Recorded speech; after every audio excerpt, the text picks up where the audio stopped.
Sa ibang balita naman, nagtugma raw ang kemikal na nakita sa katawan ng ilan sa mga nasawi sa close-up concert sa kemikal na nakuha sa ibinibentang droga ng naarestong suspect sa NBI.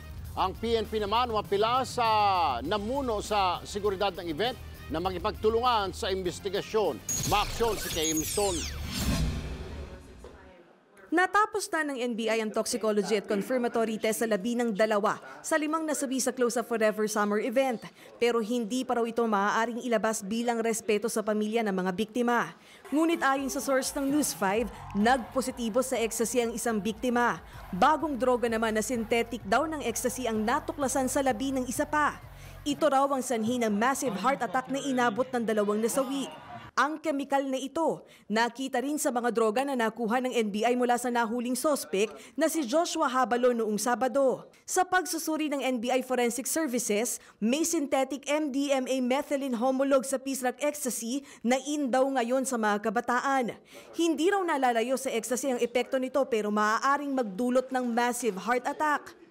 It is a laboratory chemical and it is not fit for human consumption nor veterinary use, so making it more dangerous.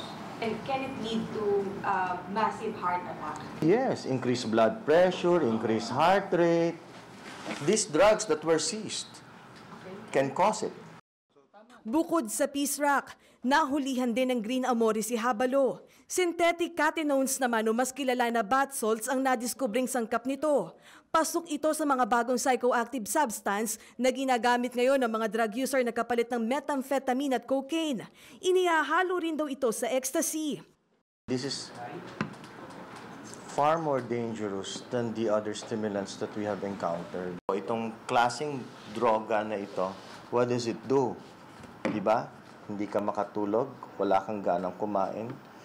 Sa tagal mong hindi natutulog, nakakarinig ka ng boses, napaparaning ka, paranoia.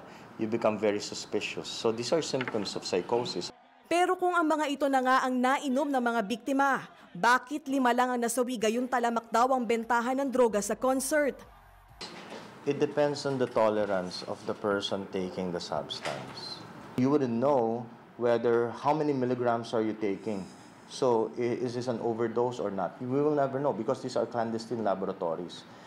They really don't know how much of the active ingredient is present in that tablet. Sa investigasyon naman ng PNP, may 3 persons of interest na pinagbilhan daw ng party drug ng 5 biktima. Yung ating 5 na victims, according to the statements na nag-gather natin from their friends, from their relatives and witnesses, nalaman po natin na yung mga drugs na nagamit nila, inabili nila outside of the events place. Lumalabas ding nalimitahan sa jurisdikasyon ng PNP sa concert dahil sa perimeter lang ng venue sila pinayagan. May 10 intel operatives man sa loob ng concert. Di raw nito nabantayan ng libo-libong dumalo sa event. Doon sa internal security na pinrovide ng events organizers natin, to come out and tell us kung meron talaga silang nakita.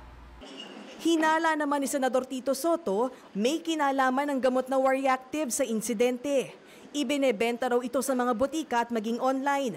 Kilala raw ito bilang laughing gas at nakamamatay paglabis ang paggamit. Kaya panawagan niya, isa ilalim sa pagsusuri ng Dangerous Drugs Board, PDEA at FDA ang nasabing gamot. Umaaksyon! Kay Imson, News 5. Be sure to come back. Use 5 everywhere. Copyright 2016.